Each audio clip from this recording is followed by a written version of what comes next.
जय श्री राम। राधे राधे दोस्तों, कैसे हैं आप सब लोग। तो आज का व्लॉग करते हैं अब हम शुरू तो हो चुका है फिलहाल, क्योंकि करीबन 9 बज चुके हैं और डॉक्टर साहब ने हमें थमा दिया है।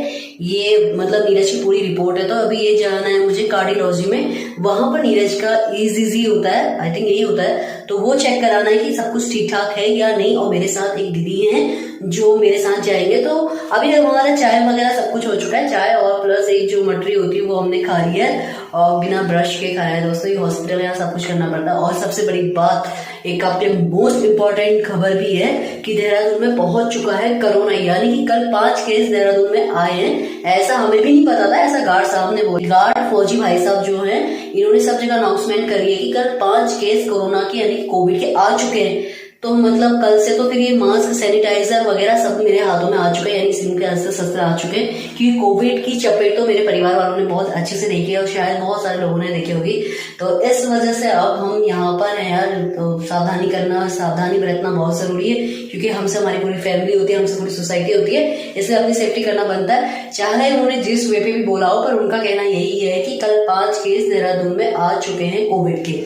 तो आप लोग भी सतर्क रहिए, सावधान रहिए, चाहे खबर झूठी ही क्यों ना हो, पर परिवार की सेहत और हेल्थ के बारे में, दोस्तों उनकी जान के बारे में, चाहे मजाक के ऊपर, हमें अपनी सावधानी बरतना बहुत ज्यादा जरूरी है। आज सुबह जब मैंने चाय वाले भाई साहब से ये बात करी ना, मैंने कहा अंकल आपको पता है कि कोविड आ चुका है, तो उन्होंने बोला अरे बेटा हो क्या, खाली इनके चोचले हैं। दूसरा, हमारा मरना तो एक रजिस्टर में तय है, अगर हमारा मरना ऐसा ही है ना तो हमें ऐसे ही मरेंगे बस।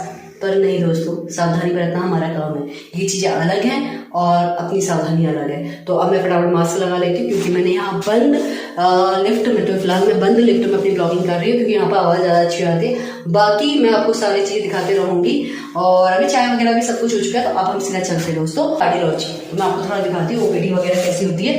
तो चलिए, अभी खुल जाएगा सिम से। तो ये रहे दीदी जो सामने, वो मेरे साथ जाएंगे। तो अब हम जाते हैं। तो मेरे साथ है ये वाली दीदी, तो ये दीदी है, तो इनको लेके मैं सीधा जा रही हूँ कार्डियोलॉजी। तो चलते के बाद हम लोग पहुंच गए थे कार्डियोलॉजी पर। जाने के बाद पता चला कि वहाँ पर अभी डॉक्टर अवेलेबल नहीं है, तो इसलिए हमें बैठना पड़ेगा। पर वहाँ पर जैसे जो रिसेप्शन होता है, तो वहाँ पर से हमें बहुत सारी जानकारी पता चल चुकी थी। तो यही वो कार्डियोलॉजी है जहाँ पर हमें जाना था, यानी कि नीरज और ये जो दीदी हैं इनके बारे में पता करना था। तो फिलहाल जब हम ओपीडी में पहुंचे तो हमें कहा थोड़ी देर आप बाहर वेट करो। तो वेट करने से पहले उन्होंने हमें कुछ चीज़ें बता दी थी। मैंने कहा था मेरे भाई का ऑपरेशन हुआ, तो उन्होंने सारी डिटेल कही कि आप बाहर जाके बैठो। बैठने के बाद जब डॉक्टर आएंगे तो उसके बाद आप कंसल्ट कर लेना। तो हमने सोचा कि जाने से अच्छा हम यहीं बैठ जाते हैं, तो डॉक्टर से मिलकर फिर हम जाएंगे। तो हम डॉक्टर से मिले और मिलने के बाद जब डॉक्टर ने मुझे ये बताया कि रिपोर्ट में ये है, या तो उसे शुगर हो चुका है या तो उनका बीपी बहुत लो रहता है, जो कि ऐसा नहीं था। तो उन्होंने हमसे ये बोला था कि हम आएंगे, आप अपना जाओ। तो दीदी भी वहाँ से आ चुकी है, तो दीदी को भी बोला था कि आप अपने पेशेंट को लेके आओ।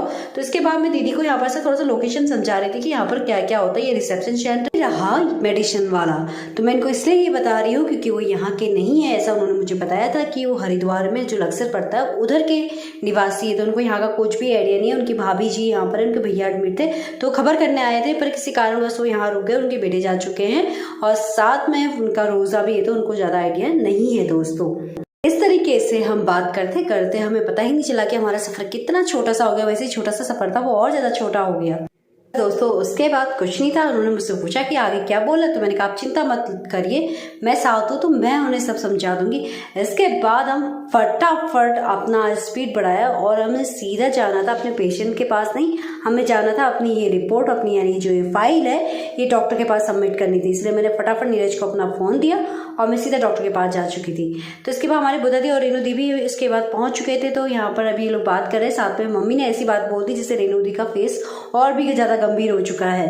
दोनों बड़ी बहनों ने, आज नवरात्रे हैं और दीदी ने कन्या पूजन कराया है, तो दोनों नीरज की सलामती के लिए पूजा कर रहे हैं, यानी कि जो प्रसाद था वो नीरज को खिला रहे हैं। तो ये अद्भुत एक दीदी और भाई का प्यार देखने को मिलता है। तो यहाँ पे इन दोनों भाई बहनों का प्यार देख के मेरी आंखें हो चुकी हैं ना, यानी मुझे गाना याद आ चुका है, एक हज़ार में मेरी बहना है, वैसे मैं जानती हूँ मेरी आवाज़ अच्छी नहीं है, पर ये परफेक्ट सॉन्ग आज इस जगह पर बन रहा है, यानी कि दीदी इस तरीके से ट्रीट कर रही है ना, तो मज़ा आ जा रहा है देखने में। तो नीरज कितना फील लकी कर रहा होगा कि उसके पास इतनी दो प्यारी दीदियाँ हैं। और इसके साथ तो मैं आपको ये चीज़ बताना भूल गई थी कि आज रेणु दी ने अभी तक कुछ भी नहीं खाया है, यानी कि दीदी ने नवरात्रि का फास्ट तो मतलब कलिया पूजन तो सब करा दिया था, पर दीदी ने सारा टिफिन में जो खाना बना बनू के लेकर आए थे, उसके बाद हम सभी भाई बहनों ने साथ में मिलकर खाना खाया, तो बहुत अच्छा लगा।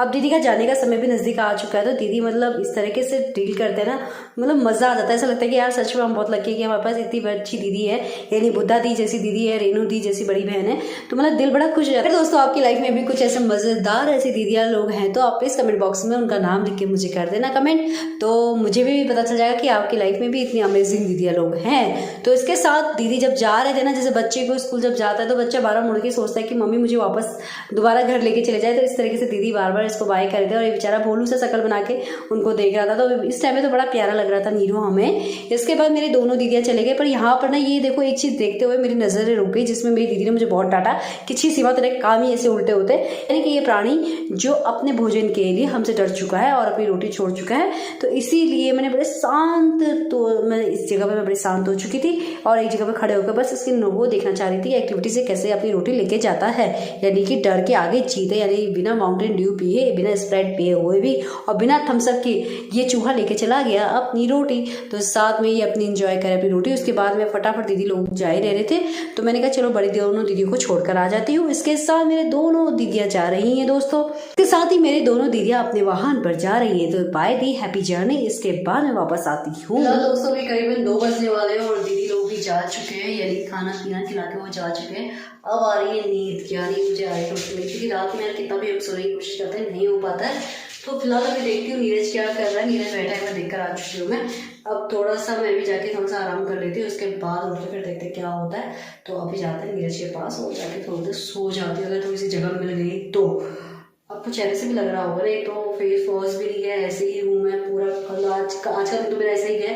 आई होप कल नीरज डिस्चार्ज हो जाए, ऐसी उम्मीद कर रहे हैं, पर डॉक्टर बता रहे हैं कि हालत उसकी बहुत मतलब पहले से ज़्यादा क्रिटिकल उसकी हालत है। तो यानी कि आज बात हुई थी डॉक्टर से, तो डॉक्टर साहब कह रहे थे कि ध्यान रखना, यहाँ पर हम ज़्यादा देर भी नहीं रोक सकते, पेशेंट को ये ज़्यादा नहीं रोक सकते, क्योंकि गवर्नमेंट हॉस्पिटल है दुनिया भर के अभी, तो यहाँ पर यानी कि कल डिस्चार्ज होने के चांसेस बहुत ज़्यादा है। तो डॉक्टर का कहना है कि उन्होंने ट्रीटमेंट कर दिया, और जो भी देखभाल है वो हम घर पे करेंगे, क्योंकि ये हॉस्पिटल है यार, या हम ही नहीं हमारे से बहुत से तमाम लोग एक अच्छे डॉक्टर से इलाज करने के लिए बहुत दूर दूर से आए रहते हैं, ऊपर से वो वेटिंग पर है। तो कल जब नीरज का जब ट्रीटमेंट हुआ था, मैंने आपको बताया था 4 घंटे लग चुके थे, तो कुछ तो जिनका होने था वो भी डिले हो चुका था, उनका आ चुका होगा।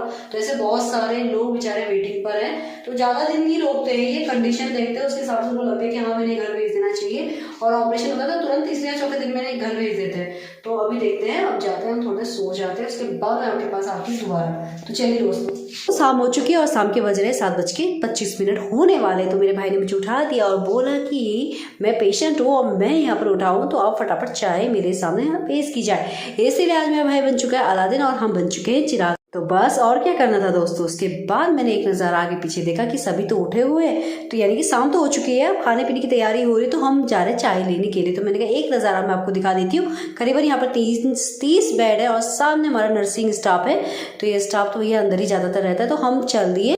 तो जब मैं जा रही थी तो मुझे वही दीदी मिल गई जो सुबह जिनके जिक्र मैं आपसे कर रही थी। तो आज इनका रोज़ा है, तो ये अपने भगवान को याद करे, तो बहुत देर तक ये पूजा कर रहे हैं। मैं जितने बार भी आ रही जा रही हूँ यहाँ से, तो मुझे दीदी इस तरीके से पूजा करते हुए नजर आ रहे, तो बहुत अच्छा लगा दी से भी मिलके कि उनकी आस्था इतनी प्रबल है कि वो अपना स्थान लेके पूजा करना शुरू कर दिया।